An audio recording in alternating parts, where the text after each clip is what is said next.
Alors soyez bénis mes frères et sœurs dans le nom puissant de Jésus-Christ. Alors ce matin nous sommes là encore pour vous parler de la part du très grand, du très haut et du plus haut. J'ai nommé Jésus-Christ de Nazareth. Alors chers amis de Jésus-Christ for Showbiz, Jesus for Showbiz, ce matin nous sommes là encore pour vous parler de la part du Seigneur. Et nous voulons vous dire merci, merci pour les encouragements. Nous voyons les commentaires que vous faites sur Facebook, sur YouTube. Nous voyons les encouragements, nous recevons vos appels. Alors ça nous va tout droit au cœur. Parce que cela signifie que les messages vous font du bien. Nos messages vont tout droit dans vos cœurs. Et ça, le Seigneur est glorifié pour cela. Mais avant de commencer ce message, je tenais à dire simplement que nous sommes des personnes qui sont à fond dans le showbiz. Nous venons du showbiz et nous faisons de la musique, nous faisons du cinéma, nous faisons tout ce qui est dans le showbiz, mais la particularité que nous avons, c'est que nous sommes dans le Seigneur Jésus-Christ. Quoi pour dire que on peut appartenir au Seigneur Jésus-Christ, on peut aller à l'église et puis travailler. La Bible n'interdit pas qu'on travaille. Non, non, non. La Bible dit que celui qui ne travaille pas ne mange pas non plus. Alors nous travaillons, nous bossons dur. Je suis dans le cinéma, je suis dans la musique, mais cela ne m'empêche pas de proclamer l'évangile de Jésus-Christ de Nazareth. Et alors ce matin, nous voulons vous signifier cela. Et alors si vous nous voyez dans des casquettes, vous nous voyez dans les chaînes, ceci, cela, c'est parce que nous voulons vous montrer que nous sommes aussi du showbiz. Ce n'est pas pour vous choquer. Non, non, non. C'est pour vous faire comprendre que nous sommes dans le showbiz et Jésus a besoin de toi aussi. Jésus pouvait dire, venez à moi dans l'état dans lequel je vous ai appelé. N'est-ce pas? Alors, venez à Christ tel que vous êtes. Parce que si vous pouvez vous transformer vous-même, si vous pouvez changer vous-même, qu'est-ce que le Seigneur peut faire? Absolument rien. Alors, c'était juste une précision avant de commencer quelque chose. Je vous salue. Et Roland, le benguiste, vous salue. Et les autres amis de Jesus for Showbiz aussi vous salue. Alors, je vais prier avant que nous commencions la parole de Dieu. Seigneur, nous voulons te dire merci, nous voulons te glorifier, nous voulons te célébrer pour cet instant que tu permets. Nous voulons te dire infiniment merci pour cet endroit merveilleux et beau, ce beau cadre qui nous accueille. Nous voulons te dire merci parce que des personnes ont accepté que nous puissions nous mettre dans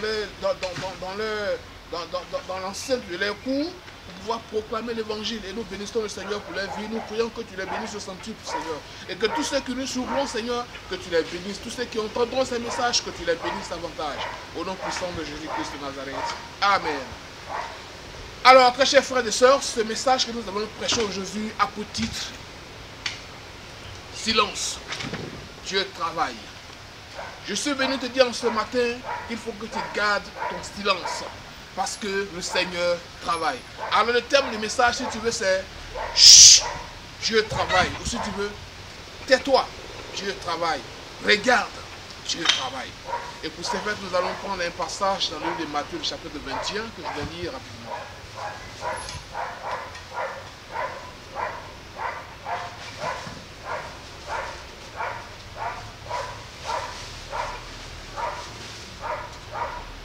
Alors, je vais lire la parole de Dieu dans le livre de Matthieu, le chapitre 21, à partir du verset 1. La Bible dit que lorsqu'il s'approchait de Jérusalem et qu'il fut arrivé à Bethphagée, vers la montagne des Olives, Jésus envoya 2 disciples en leur disant, allez au village qui est devant vous. Vous trouverez aussitôt une ânesse attachée et un ânon avec elle. Détachez-les et amenez-les-moi. Si quelqu'un vous dit quelque chose, vous répondrez, le Seigneur en a besoin. Et à l'instant, il les laissera aller. Or, ceci arriva afin que s'accomplisse ce qui avait été annoncé par le prophète. Dites à la fille de Sion, voici ton roi vient à toi, plein de douceur et monteux sur un âne, sur un ânon, le petit d'une ânesse. Les disciples allèrent et firent ce que Jésus leur avait ordonné. Ils emmenèrent l'ânesse et l'ânon, mirent sur eux leurs vêtements et le firent asseoir dessus. La plupart des gens de la foule étendirent leurs vêtements sur le chemin, d'autres coupèrent des branches d'arbres et les jonchèrent la route. Ceux qui précédaient et ceux qui suivaient Jésus criaient, Hosanna au fils de David, béni soit celui qui vient au nom du Seigneur, Hosanna dans les lieux très hauts. Alors,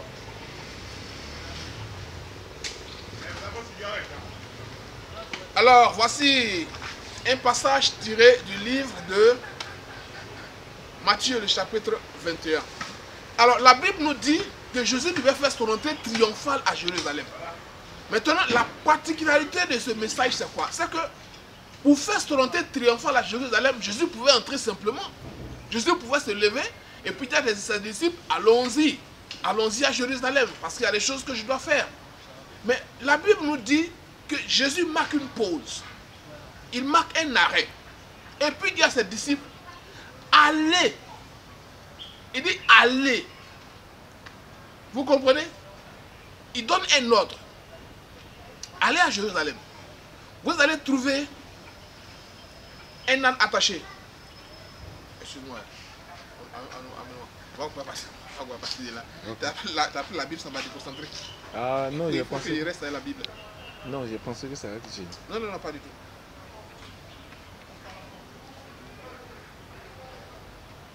Bon, dans le montage, tu as coupé la voiture là. Hein? Et recommençons. J'ai recommencé tout. Là, où tu as fini de lire et puis tu veux parler. Je vais commencer parce qu'il m'appelle de partir, il a dit qu'on appelle. Alors voici un passage, d'accord, donc je vais expliquer l'histoire en même temps.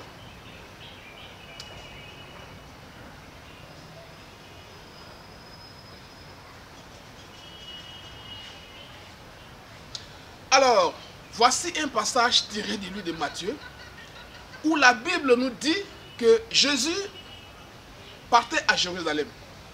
Mais la chose c'est quoi? C'est que Jésus pour entrer à Jérusalem n'avait pas besoin de dire à ses disciples, allez-y quelque part. Mais ce qui va m'interpeller, c'est que en allant à Jérusalem, il s'arrête, il marque une pause, il marque un arrêt. Et puis il dit à ses disciples, allez dans le village devant vous. Allez-y, vous allez voir un âne attaché. Et détachez ce âne, amenez-le-moi.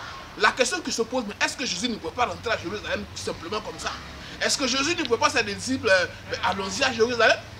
Jésus ne peut pas faire son entrée simplement à Jérusalem. Pourquoi avait-il besoin de dire à ses disciples, pause, arrêtez? Il dit, attendez. Vous comprenez? Allez-y dans le village en face de vous, il y a un âne qui est attaché. Détachez cet âne et amenez-le-moi. La Bible dit que ses disciples ne vont pas discuter avec Jésus. Ils ne vont pas discourir avec Jésus. Pays est-ce que Jésus leur avait dit? Certainement, ils ne comprenaient pas pourquoi est-ce que Jésus faisait cela. Mais la Bible dit qu'ils sont partis et effectivement, ils ont trouvé l'âne qui était attaché. Et en allant, il a dit, si quelqu'un vous demande, dites-lui que c'est le maître qui en a besoin. Et automatiquement, il vous laissera. Et la Bible dit qu'ils sont partis et ils ont détaché l'âne, ils sont venus avec l'âne. Bien aimé, ce matin, je vais te parler du silence de Dieu. Comme je le disais, le thème de ce message, c'est Chut, Dieu travaille. Ou si tu veux, silence, Dieu travaille. Voici un peu l'histoire de cet âne qui était attaché depuis je ne sais pas combien de temps. Je ne sais pas comment ça s'est fait et puis l'âne était attaché. La Bible dit que Jésus leur a dit qu'ils vont trouver un âne attaché. Bien aimé, certainement ta vie est attachée. Certainement tu penses que tes projets sont attachés. Certainement tu as comme l'impression que tes affaires sont attachées. Tout ce que tu fais, ça n'aboutit pas. Tout ce que tu entreprends, ça ne marche pas. Tu as l'impression de tourner en bourrique sur toi-même, comme l'âne qui est attaché à la corde. Tu as comme l'impression que rien ne fonctionne encore autour de toi. Tout ce que tu entreprends, tu as l'impression que cela capote. Tu as l'impression que tout ce que tu fais n'a pas de sens. Tout ce que tu entreprends n'arrive nulle part. Parce que tu as l'impression que tu es attaché. Bien aimé, ce âne-là était dans la même posture. Ce âne-là était dans le même état. Il était attaché. Durant combien de temps, je ne sais pas. Quand l'âne était attaché, il s'occupait seulement des ailes qui étaient autour de lui, c'est ce qu'il broutait. Quand les ailes finissaient, c'est tellement qu'il ne mangeait plus. Je peux dire qu'il était en jeûne. Si on ne lui a pas envoyé de l'eau à boire, il ne boit pas. Et c'est clair que les autres ânes se promenaient comme ils voulaient. Ils se baladaient comme ils voulaient. Ils allaient paître dans quelque part. Peut-être ils partaient à Emmaüs, ils allaient à Jérusalem, ils allaient à Bethphagée, ils allaient à Capernaum. Ils allaient où ils voulaient pour aller brouter. Mais cet âne-là, la Bible dit qu'il était attaché. Bien-aimé, si tu es attaché, tu as l'impression d'être attaché, il faut dire ce matin que c'est Dieu qui veut cela. Parce que le Seigneur sait pourquoi est-ce que tu es attaché. Regarde, l'âne était dans sa position, il ne murmurait pas, il ne boudait pas, il ne se plaignait pas, il ne criait pas à longueur de journée. Non, non, non, il était dans sa posture, il était là. L'âne était là. Il était positionné là parce que malgré qu'il soit un animal, il savait qu'un temps viendrait où peut-être son maître allait le détacher. Il était serein. Bien aimé, voici l'attitude que nous devons avoir en tant que des enfants de Dieu. En tant que des fils de Dieu, voici le comportement que nous devons avoir. Quand nous avons l'impression que tout chamboule autour de nous, c'est là que nous devons rester sereins. Quand on a l'impression que rien ne va autour de nous, c'est là qu'il faut qu'on soit calme. Quand on a l'impression que les choses sont en train de tomber, succomber autour de nous et que plus rien ne va, c'est là qu'on doit rester calme. La Bible dit que Jésus s'arrête un moment et puis dit à ses disciples, allez-y dans le village devant vous. Bien aimé, il y a un temps où Dieu s'arrêtera et puis il marquera une pause pour ta vie. Il y a un temps où Dieu s'arrêtera et puis il marquera un arrêt à cause de ta personne. La Bible dit qu'il s'arrête et puis il dit à ses disciples, allez en face, dans le village en face. Il y a un âne qui est attaché. Ah, va dans le village en face, mon prophète. Il y a un de mes fils qui a dans des problèmes. Va dans le village qui est en face, va à côté. Il y a un de mes fils, de mes filles, une de mes filles qui traverse des situations bizarres, qui n'enfante pas, qui n'arrive pas à avancer. Il y a un de mes fils là, j'ai comme l'impression que tout ce qu'il entreprend, ça capote. J'ai une de mes filles là, j'ai comme l'impression que ce qu'elle fait là, ça n'aboutit pas.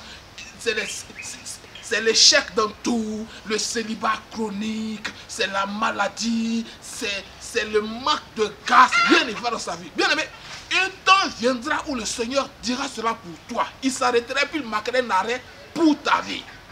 L'attitude que l'âne a eue, la Bible dit que l'âne était attaché. Il était attaché et l'âne était serein. Et la Bible nous dit que les disciples arrivent, effectivement, ils trouvent l'âne attaché. Qu'est-ce qu'ils font? Ils détachent l'âne. Alléluia. Ils détachent l'âne. Et quand ils détachent l'âne, ils l'amènent. Il y a un temps où Dieu a prévu pour ta délivrance. Il y a un temps où Dieu a prévu pour que tu sois béni. Il y a un temps que Dieu a prévu pour que tu puisses rentrer dans ta bénédiction. Il y a un temps pour toutes choses. La Bible dit que l'âne était attaché. L'âne était attaché, mais il ne se plaignait pas. C'est tellement que sa circonférence de broutage, si je dois le dire, où les herbes poussaient, il mangeait. Et quand les herbes finissaient, il se couchait. Quand même on n'envoie pas de l'eau à l'âne, il était attaché, il regardait les autres ânes passer, ils allaient boire où ils voulaient, ils allaient à Bethphagée, ils allaient à Capernaum, ils allaient à Emmaüs, ils allaient à Jérusalem, ils allaient à par-ci et par-là. Mais lui, il était attaché. Bien aimé, c'est ainsi que la vie d'une personne, la vie d'un chrétien doit être. Ne pense pas que la situation que tu traverses, les épreuves que tu traverses, que les problèmes que tu traverses sont une calamité pour toi. Non, non, non. Mon cher ami, je suis venu te dire ce matin que Dieu a un plan pour chacun de nous. Si Dieu a permis que tu traverses une situation, c'est pour te maintenir, c'est pour te garder là, pour ne pas que le pire t'arrive. Bien aimé, la Bible dit qu'il l'âne était attaché. Ça empêchait l'âne d'aller faire n'importe quoi. Ça empêchait l'âme d'aller se mêler de quoi que ce soit. Regarde, mène ta vie de sanctification.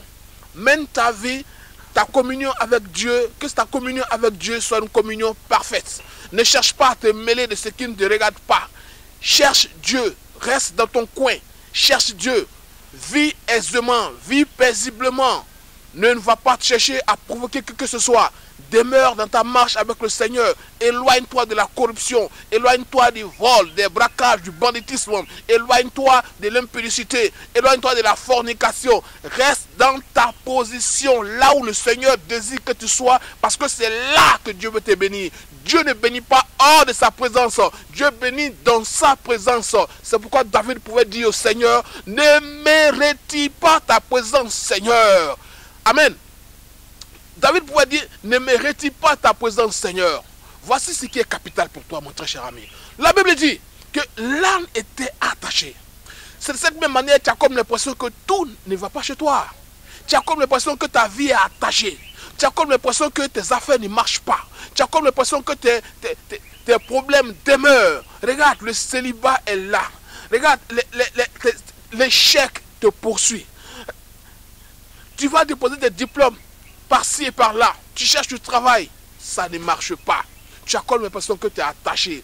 Tes visas, ça a toujours échoué. Rien ne fonctionne pour toi. Tout ce que tu entreprends, ça capote. Tu as comme l'impression que tu es attaché. La Bible dit que l'âme était aussi attachée. L'âme était attachée. La Bible nous dit que Dieu va se révéler à Abraham pour lui dire, va sacrifier ton fils. Abraham va aller son fils Isaac et il va l'attacher. Isaac va poser une question à Abraham. Il va dire, mais père, je suis attaché. Mais où est l'agneau pour le sacrifice? Bien aimé, quand nous avons la suite du paragraphe, nous comprenons que Isaac était attaché parce que Dieu voulait révéler sa gloire. Et au moment où le pire va arriver, le Seigneur dit à Abraham, ne le tue pas, voici l'agneau. Bien aimé, nous sommes de Isaac. Nous sommes de Isaac. Voici ce que le Seigneur fait de nous. Ne te lamente pas. Ne pleurniche pas. Ne maudis pas Dieu. Ne te plains pas. Amen. Ne te plains pas. Attends le temps de Dieu pour qu'il façonne quelque chose de nouveau dans ta vie. Seulement, tout ce que tu as à faire, c'est d'être dans les creux des mains de ton Dieu. Tout ce que tu as à faire, c'est d'être dans la présence de ton Dieu et d'attendre ton temps. Fais ce que tu as à faire. L'âne était attaché. Là où il était attaché, tout ce qu'il avait à faire, c'était de brouter les herbes qui étaient là, c'était de boire, de se contenter de l'eau qu'il avait. Bien aimé, voici un peu le symbole du jeûne. L'âne jeûnait. Certainement que l'âne, dans son amertume, il était là, il priait. Bien aimé, c'est cela. Dieu ne peut pas t'abandonner. Dieu ne peut jamais t'abandonner. Et la Bible dit que les disciples de Jésus vont partir et ils vont détacher l'âne. Il y a un temps pour ta délivrance, bien-aimé. Il y a un temps où Dieu va marquer un arrêt à cause de toi. Dieu dira, il y a un de mes enfants, il y a une de mes filles qui a trop vécu des problèmes, qui a trop vécu des difficultés. Il faut que cette personne soit délivrée. Il faut que sa bénédiction soit maintenant. Il faut que sa grâce vienne maintenant. Il faut que son succès vienne, son voyage vienne, son mariage vienne. Il faut que tout arrive maintenant. Et c'est ce temps-là que Dieu a marqué pour toi. Et Dieu demande à ce que tu sois serein, imperturbable et d'attendre ton temps. Ne sois pas éparpillé. Non, non, non. Sois pas éparpillé. Sois serein. La Bible dit que les disciples de Jésus vont partir. Ils vont détacher l'âme. Tout simplement. Quand nous lisons la Bible dans le livre de Zacharie 9, à partir du verset 9, regardez ce que le verset dit. Il dit, sois transporté dans les Grèce, fille de Sion. Pousse des cris de joie, fille de Jérusalem. Voici ton roi vient à toi. Il est juste et victorieux. Il est humble et monté sur un âne, le petit d'une ânesse. Alors quand nous allons dans le livre de Zacharie, nous voyons que le prophète Zacharie avait déjà prophétisé l'histoire de l'âne. Amen. Ton histoire est déjà connue de Dieu. Dis Amen. Toutes les situations que tu traverses sont déjà connues de Dieu. Dis Amen. Tout ce que tu vis, tout ce que tu penses être des problèmes, des difficultés pour toi sont déjà connus de Dieu. Le prophète Zacharie avait déjà annoncé l'histoire de l'âne. Et la Bible nous dit que nous sommes dans l'Ancien Testament, en Zacharie. Et le livre de Matthieu se trouve dans le Nouveau Testament. Il va s'avérer qu'une histoire, la vie d'un âne, qui a été prophétisé depuis l'Ancien Testament, va se concrétiser. Quel que soit le temps, peu importe le temps, ce qui a été dit sur ta vie, c'est ce qui s'accomplira. Ce qui a été dit sur ta vie, c'est ce qui arrivera. Sois patient, sois persévérant. La Bible dit que ce que Zacharie a prophétisé, c'est réalisé dans le livre de Matthieu. Certainement, des gens ont dit des choses sur ta vie. Des gens ont proclamé des paroles sur ta vie. Des gens ont dit que tu vas réussir, tu vas voyager, tu vas te marier, tu seras riche. Celui qui a prononcé, celui qui a dit ces prophéties, celui qui a proclamé ces paroles peut mourir. Mais la parole demeure. Zacharie est mort. Mais la parole de Zacharie est restée et a influencé l'histoire de l'âne. Ce que Zacharie a dit, c'est passé. Amen. Ce que Zacharie a prophétisé, c'est passé. Bien-aimé, les choses bonnes arriveront dans ta vie. les bonnes choses, les choses agréables viendront dans ta vie. Tout ce que tu as à faire, c'est d'être patient et d'attendre le temps de Dieu. La Bible dit qu'ils vont partir et ils vont détacher l'âne. Et quand ils vont détacher l'âne, ils vont l'envoyer. Et ce qui sera encore merveilleux, c'est que Jésus va s'asseoir sur l'âne et il va faire son entrée triomphale à Jérusalem. La Bible dit que quand Jésus faisait son entrée triomphale à Jérusalem, les gens ont jonché des feuilles, ils ont jonché des arbres, ils ont mis certainement les pagnes qui t'a et l'âne a commencé à marcher là-dessus. C'est ainsi que ta vie sera. Bien aimé, je vais attirer ton attention sur un aspect. Ce n'est pas Jésus qui a marché sur les pagnes. Ce n'est pas Jésus qui a marché sur les branches, c'est l'âne qui a marché sur les branches. Tous ceux qui t'ont lapidé, tous ceux qui se sont moqués de toi, tous ceux qui ont dit des choses sur ta personne, tous ceux qui pensaient que tu n'allais pas arriver, tous ceux qui ont pensé que tu n'allais jamais aboutir, que tu n'allais jamais réussir, c'est les mêmes qui vont venir t'acclamer un jour. C'est les mêmes qui vont venir parler du bien de toi. C'est les mêmes qui vont faire ton atalakou. C'est les mêmes qui vont aller prophétiser sur ta vie. Amen. C'est les mêmes. Seulement sois serein, car le temps de Dieu n'est pas le temps des hommes. Sois calme, parce que Dieu travaille. Sois serein, parce que Dieu travaille. Sois dans le silence et regarde Dieu travailler. La Bible dit qu'Israël a été pris en esclavage en Égypte pendant 430 années. Plus de 4 siècles. Ils avaient l'impression que Dieu n'existait pas. Ils avaient l'impression que Dieu n'était plus là. Mais un jour, Dieu va se révéler à Moïse et puis va dire, va sortir mon peuple de la captivité. Va sortir mon peuple des griffes de Pharaon. Et la Bible dit que la délivrance d'Israël a été. Il y a un temps pour toutes choses, comme le dit Salomon dans les Ecclésiastes. Il y a un temps pour toutes choses. Et le temps de ta délivrance n'est pas loin. Crois seulement et tu verras la gloire de Dieu. Crois seulement et tu verras la main de Dieu. Il y a un temps pour tout cela. Bien aimé, c'est ce message que j'ai voulu te faire partager dans ce matin. Ce message qui est intitulé « Calme-toi, tais-toi, sois dans le silence parce que Dieu travaille. » Dieu travaille pour toi. Dieu travaille pour ton intérêt. Dieu travaille pour ton succès. Dieu travaille pour ton élévation. La seule chose que tu as à faire, c'est d'être dans les parvis du Seigneur. Adore ton Dieu. Prie ton Dieu, va dans la maison de ton Dieu, éloigne-toi de tout ce qui est débauche, éloigne-toi de tout ce qui est perversion, éloigne-toi de tout ce qui est animal, éloigne-toi de tout ce qui ne glorifie pas le Seigneur, et tu verras que le temps de Dieu sonnera pour toi.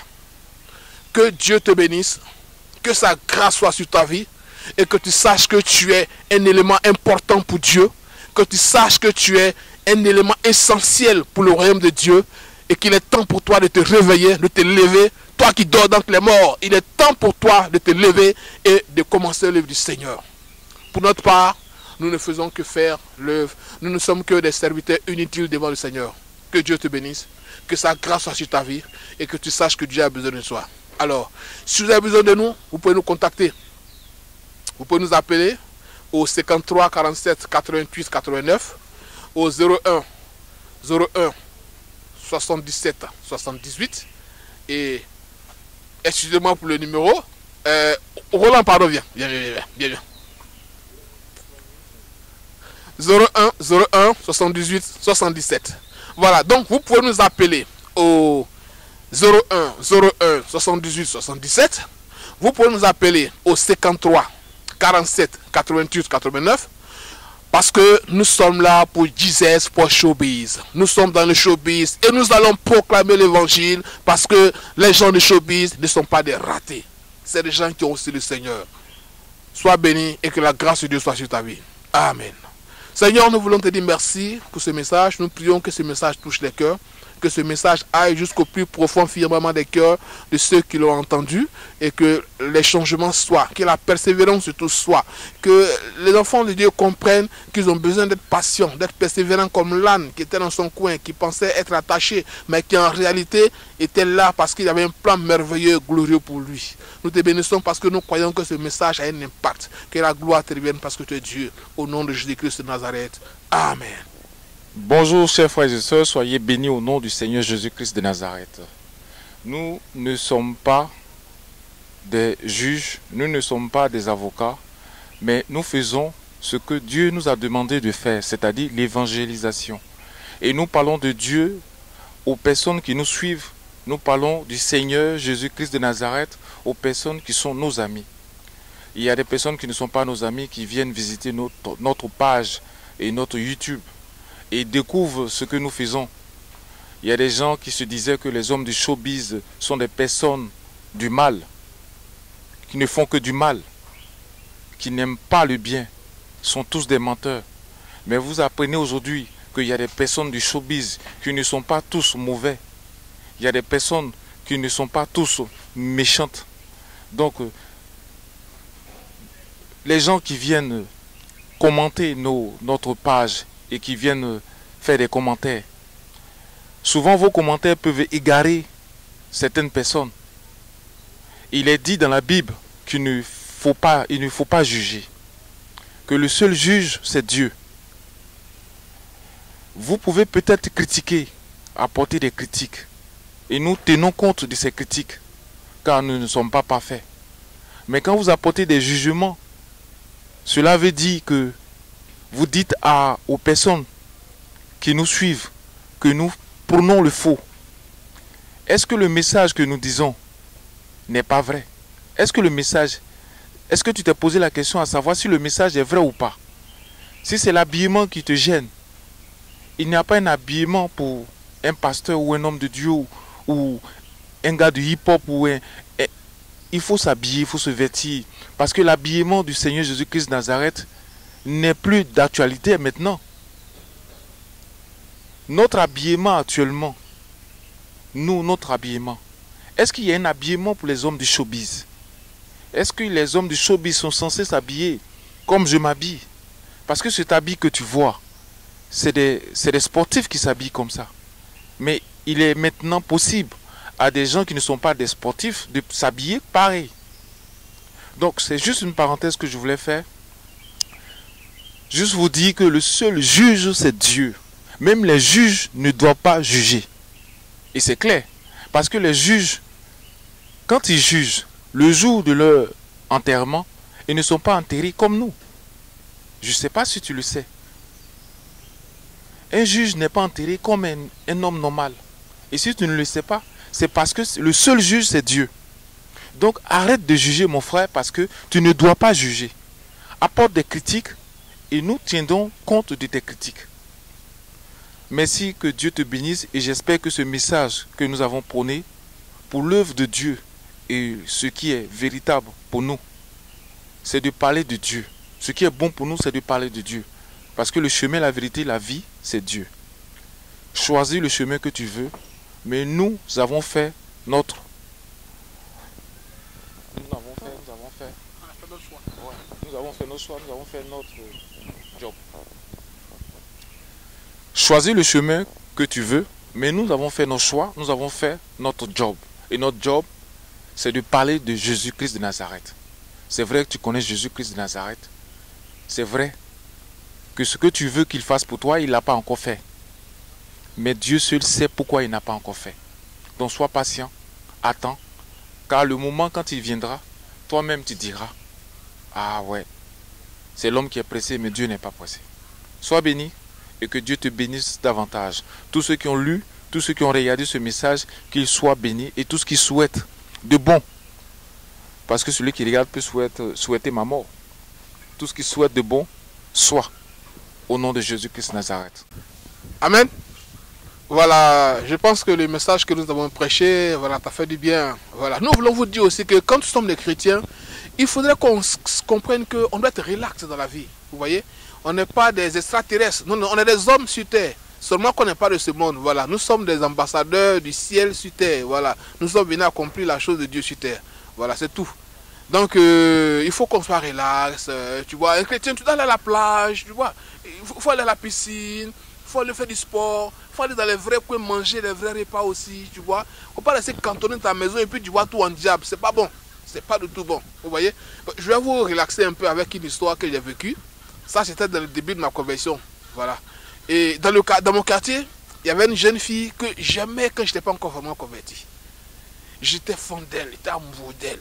Et je vous parle d'une histoire vraie. Hein. J'étais vraiment amoureux d'elle. Et j'étais tout le temps derrière la fille. Voilà. Et moins un, ça allait prendre. Moins un. Et c'est dans ce temps-là aussi qu'ils sont venus me parler de Jésus-Christ. Et quand on parlait de Jésus-Christ, j'ai relâché un peu. Mais néanmoins, je pensais beaucoup à la fille. J'avais tout le temps la fille dans mon esprit, vous voyez. Et c'est comme ça que J'ai commencé à faire les plein air, à évangéliser dans la rue, à crier dans la rue, parler de Jésus-Christ. Et la fille a commencé à aimer ma manière de faire. Elle m'a approché un jour, dit, ah, tu es devenu chrétien. J'ai dit oui, elle dit, mais c'est bien. Mais c'est bien, elle était vraiment contente pour moi, quoi. Vous voyez? Et moi, en ce moment-là, vous savez, les zèles de la conversion. Quand tu te convertis, tu es vraiment zélé. Tu veux parler de Jésus très haut, très fort, que tout le monde sache que tu prêches Jésus. Et c'est comme ça que je faisais. Mais dans mon cœur, il était tous les fonds de la petite. Ouais, il était fan d'elle-même. Et donc, c'est comme ça, 3 mois, 4 mois après, j'arrête un jour la fille dans le couloir. Vers 19 h, elle dit, ah vraiment, je te vois. Elle vient. Mais je vous assure que j'ai commencé à faire de cette poésie pour la fille. J'ai commencé à lui dire les vrais mots. Commencé à draguer la petite. C'est que tu n'as jamais entendu, j'ai commencé à lui dire ça. La fille, elle s'est dit, mais attends. C'est pas toi qui écris Alléluia, Alléluia, Alléluia dans la rue là. C'est pas toi qui parle de Dieu, parle dans la rue là. C'est toi qui m'es breaké. Pas de gens de chrétiens ça. Mais je suis resté glacé comme ça. Je n'ai pas pu dire un mot encore. Je suis resté froid. J'ai regardé la fille comme ça. Elle dit, mais faut pas faire ça. Faut pas faire ça. Tu es un chrétien. Hein? Quand tu prêches comme ça, on est content. Quand tu marches même dans la pluie, même tu entends des prêcher comme ça, on dit, ah vraiment Dieu a changé ton cœur. Aujourd'hui là, tu viens me faire croire que tout ce que tu fais là, c'est zéro. Ah, vraiment mon frère, il ne faut pas faire ça. Cher ami, c'est une histoire qui m'a marqué. J'ai tenu à te raconter cela pour juste te faire rire un peu et puis faire comprendre que c'est comme ça, quand on est aussi chrétien, il y a des situations qui peuvent arriver. Vous voyez, dans le début de notre conversion, il y a des choses qui peuvent arriver, mais c'est tout ça, c'est pour la gloire du Seigneur. Aujourd'hui, elle est mariée, elle vit sa vie. Voilà, donc voilà, que la gloire devienne à Dieu. C'était juste pour relaxer, vous faites juste un peu rire, quoi. Voilà, que Dieu vous bénisse.